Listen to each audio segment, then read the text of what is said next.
Assalamualaikum warahmatullahi wabarakatuh. Perkenalkan, nama saya Nadia Zulfa. NIM saya 7101419030. Di sini saya akan sedikit memaparkan materi tentang buku besar. Buku besar umumnya adalah buku utama pencatatan transaksi keuangan yang mengkonsolidasikan masukan dari semua jurnal akuntansi dan merupakan penggolongan rekening sejenis.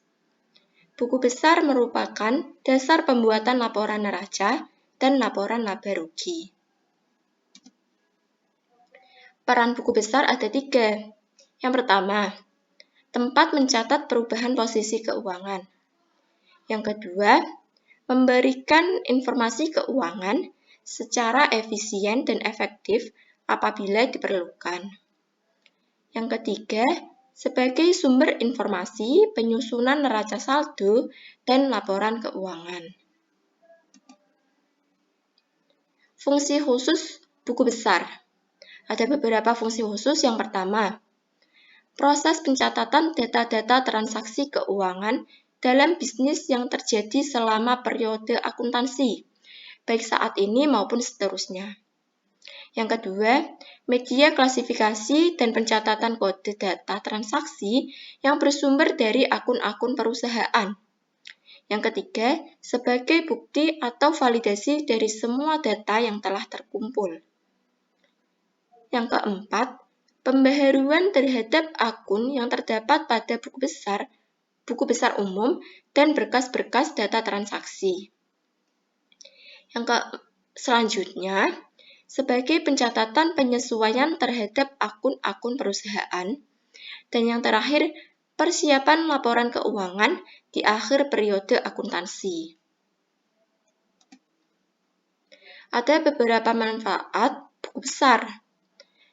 Ada 4 di sini. Yang pertama, pencatatan data transaksi bisnis yang akurat. Setiap data tersebut akan lebih mudah dipertanggungjawabkan ketika akhir periode, yaitu pada saat pembuatan laporan keuangan. Dengan catatan data transaksi yang tepat dan akurat, maka pembuatan laporan keuangan akan lebih mudah juga.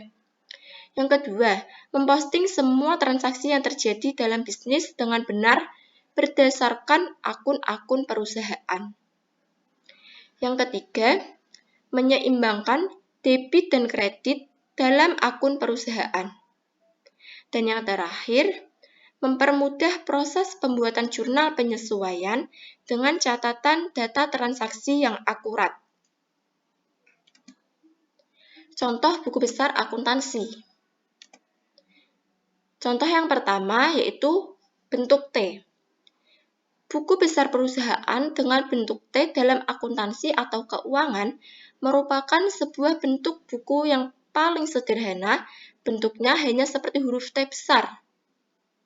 Di sebelah kanan menunjukkan sisi kredit dan di sebelah kiri menunjukkan sisi debit. Bentuk juga fungsi dari buku besar ini cukup sederhana dan mudah. Nama akun diletakkan pada sisi kiri atas buku besar dan kode akun diletakkan di sisi kanan atas buku besar.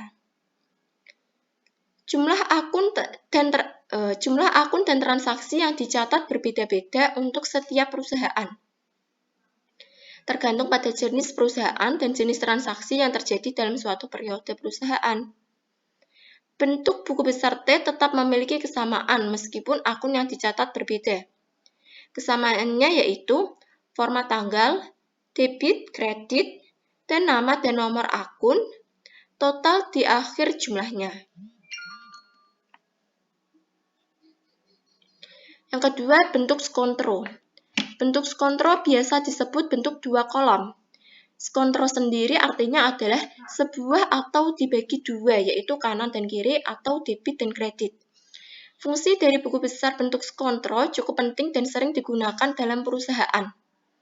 Buku besar skontro adalah salah satu bentuk buku besar akuntansi perusahaan yang cukup mudah, namun tetap detail dalam setiap catatan transaksi dan nominalnya.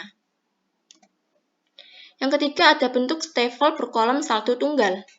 Buku besar bentuk stafel berkolom saldo tunggal biasanya digunakan dalam perusahaan yang memiliki banyak jumlah transaksi.